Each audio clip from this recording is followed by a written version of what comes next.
Bonjour à toutes et à tous, merci d'être avec nous aujourd'hui sur Autrement. Aujourd'hui, on a décidé de partir dans les rues de Bruxelles, d'aller découvrir des petits micro-trottoirs sur le rôle des émotions et des éco-émotions face au changement climatique, parce que de plus en plus, on se rend compte qu'il y a des gens qui sont anxieux, qui sont en colère, qui sont tristes, même parfois remplis de désespoir face à tout ça. On appelle ça généralement l'éco-anxiété ou les éco-émotions, et on peut voir dans les chiffres que de plus en plus de jeunes surtout ressentent ça. Et en fait, la question aujourd'hui, ça va être plutôt de comment est-ce qu'on peut vivre avec ces émotions, comment est-ce qu'on peut faire en sorte que ça ne nous paralyse pas dans notre vie de tous les jours, dans notre sommeil, même dans les relations qu'on a avec nos proches. Et pour ça, pour le découvrir, je suis trop content de t'accueillir, Salomé. Merci d'être avec nous aujourd'hui. Tu es psychologue et tu travailles sur ces questions d'éco-émotion et sur les questions environnementales et sociales. On est donc parti ce matin dans les rues bruxelloises pour aller vous poser des questions, pour aller vous rencontrer et pour aller découvrir si les personnes connaissaient déjà un petit peu ces termes d'éco-émotion ou pas. Ce que j'ai trouvé assez surprenant, c'est qu'il y a quand même pas mal de gens qui savaient pas trop ce que c'était ou qui n'avaient même jamais entendu parler de ce terme. J'ai jamais entendu. Jamais entendu? Pas vraiment. Oui, exclusivement sur les réseaux sociaux. Oui, on en parle depuis quelques années. Très rapidement. Non, honnêtement, non, pas trop. Du coup, je te propose, Salomé, si ça te va, qu'on commence déjà par une petite définition. Ça n'a pas besoin d'être la définition parfaite. On pourra la mettre en description s'il faut. Mais ta définition à toi, c'est quoi en fait l'éco-anxiété aujourd'hui? Pour moi, l'éco-anxiété, en fait, c'est une émotion parmi d'autres, une éco-émotion parmi d'autres, et qui concerne essentiellement le sentiment d'anxiété qu'on peut avoir face à l'impact potentiel, en fait, des conséquences des changements climatiques à venir. Et donc, toute l'incertitude qui peut tourner autour de ce qui pourrait arriver au niveau climatique dans un avenir plus ou moins proche. Ok. J'avais vu une fois une étude que je trouvais hyper intéressante là-dessus qui disait qu'une grosse partie de l'éco-anxiété était aussi la colère et un peu le sentiment de désespoir ou de dépit des jeunes générations envers les politiques qui n'agissaient pas. Et donc c'est pas seulement de la peur, parce que j'ai l'impression qu'on l'a vu dans le micro-trottoir, c'était beaucoup lié à la peur. J'ai l'impression que c'est aussi la colère, mais on en parlera peut-être tout à l'heure, ou je sais pas si tu as envie de réagir directement là-dessus. Oui, en fait, donc comme je l'ai dit plus tôt, l'éco-anxiété, c'est une éco-émotion parmi d'autres. Donc il y a toute une palette.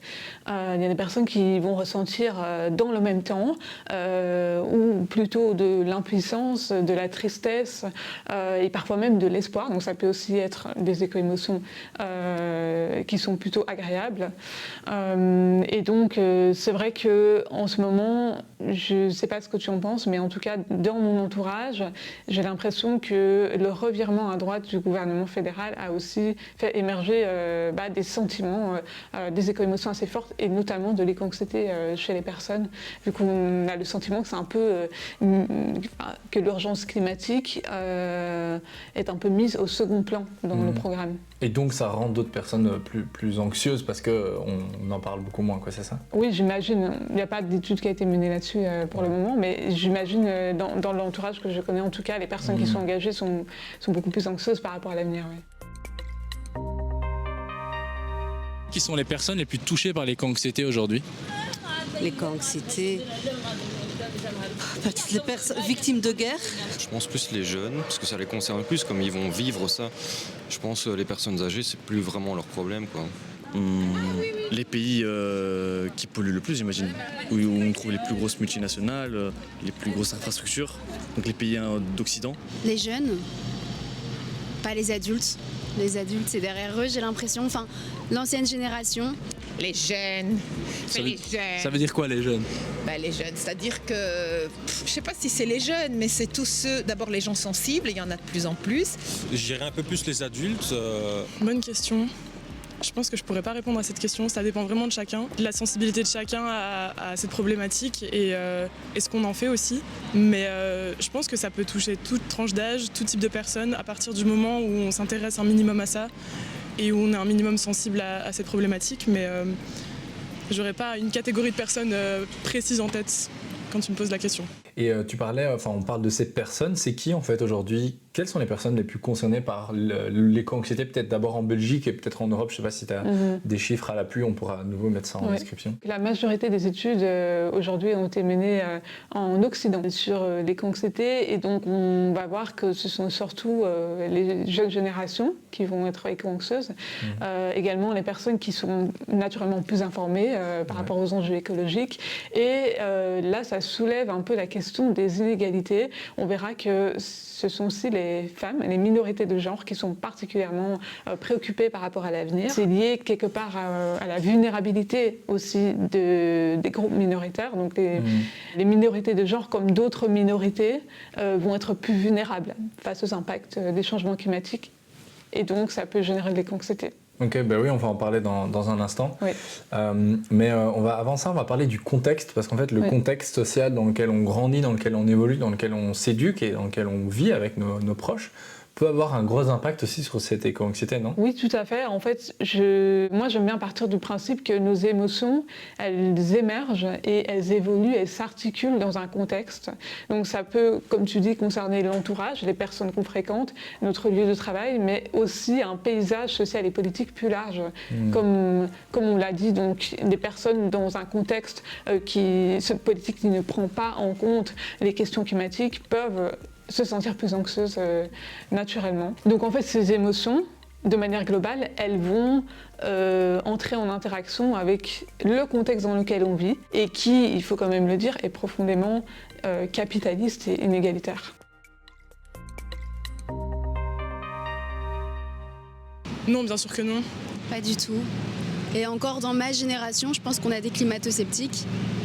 Dans mon entourage de loin, j'en ai. Donc vraiment, on n'est pas tous réactifs de la même manière par rapport à ça. Non, je pense pas, parce qu'ici, on est encore dans un climat qui est plutôt bon. Je pense que ça prendra plus de temps à ce qu'on subisse vraiment le réchauffement climatique ici, dans des régions où il y a déjà des catastrophes naturelles, où il y a déjà un climat aride ou des sécheresses. Ils vont vivre en premier une amplification de ces phénomènes. Non, bien sûr il y a des personnes qui sont privilégiées, je pense. Je sais que nous en Europe par exemple on a moins l'impact écologique, on le ressent moins. Ah non, ça dépend par rapport au pays et par rapport à qu'est-ce qui change dans certains pays. Nous ce qu'on va avoir ici, ça ne sera pas la même chose de l'autre côté du monde, donc c'est vraiment différent et à voir comment eux ils gèrent la situation aussi, donc je pense bien que c'est différent. Non, impossible. Donc je prendrai l'exemple, moi mon cas par exemple je viens de l'Afrique, là-bas je pourrais dire que c'est pire. Ouais. Parce qu'il y a des pays où à Londres on fait carrément 45 degrés. Et il n'y a pas d'eau dans certains coins, il faut faire des kilomètres pour avoir 5 litres d'eau.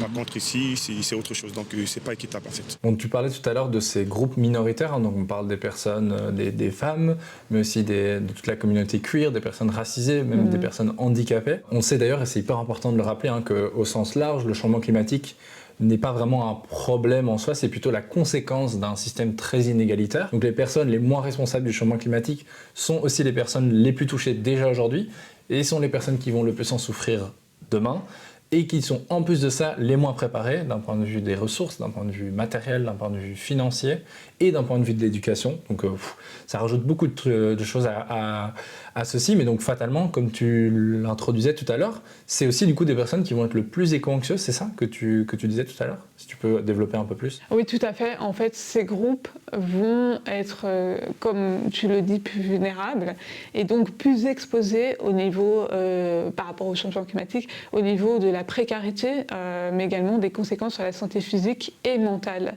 Et donc, par rapport à la santé mentale, ça peut entraîner des préoccupations par rapport à l'environnement, de l'éco-anxiété et d'autres éco-émotions désagréables. Donc en fait, ces questions de préoccupation qu'ont les publics minoritaires vont en fait cacher souvent des questionnements très spécifiques par rapport à leur avenir. Typiquement, je ne sais pas ce que tu en penses, mais une personne qui est en situation de handicap et qui est dépendante de la technologie peut se dire mais quel sera mon avenir dans un monde aux ressources extrêmement limitées ? Ou alors les personnes, les femmes et les minorités de genre peuvent se dire mais qu'est-ce qu'il en sera de nos droits ? Qu'est-ce qu'il en sera de l'accès à l'avortement par exemple dans un monde qui est instabilisé au niveau économique et médical par exemple ? Oui, complètement, mais ça on le voit, j'avais vu un post de la RTBF qui disait que les femmes et les enfants sont 14 fois plus à risque de mourir des conséquences du réchauffement climatique de par leur proximité sur les front lines, les premières lignes du problème. Et donc effectivement ça peut, j'imagine, augmenter ce niveau d'anxiété. Et bien sûr, par rapport au futur, je suis anxieux, je me répartis de la sécheresse. Ah non, il y a de quoi avoir peur. Ben non, pas vraiment, je trouve, voilà. Bon, j'ai jamais vécu d'inondation. Non, pas spécialement, je suis vrai optimiste. Oui, clairement. Clairement. Les retombées qu'on a aujourd'hui, c'est pas le résultat de nos émissions à nous aujourd'hui. Donc ce qui me rend anxieuse, c'est aussi de me demander ce que ce sera quand nous on grandira, dans quel monde on va évoluer et surtout comment on va savoir gérer ça. Est-ce que ça va être encore vivable? Et tout ça, ça génère énormément d'anxiété chez moi, donc voilà. Je suis inquiet, disons, pour les générations à venir, ça oui, parce qu'on ne sait pas de ce qui est fait demain. Non, pas trop, enfin, pas que je me dis que ça ne va pas arriver, mais j'essaye de ne pas être affecté par ça. C'est vrai que moi, je sais que mon caractère, c'est pas d'être, je suis pas du tout anxieuse par rapport à l'avenir. Par rapport à mes croyances, j'ai quand même confiance en Dieu et en l'avenir, et je sais que j'ai toujours été positive, donc j'ai toujours cet espoir de me dire que tout se passera pour le mieux.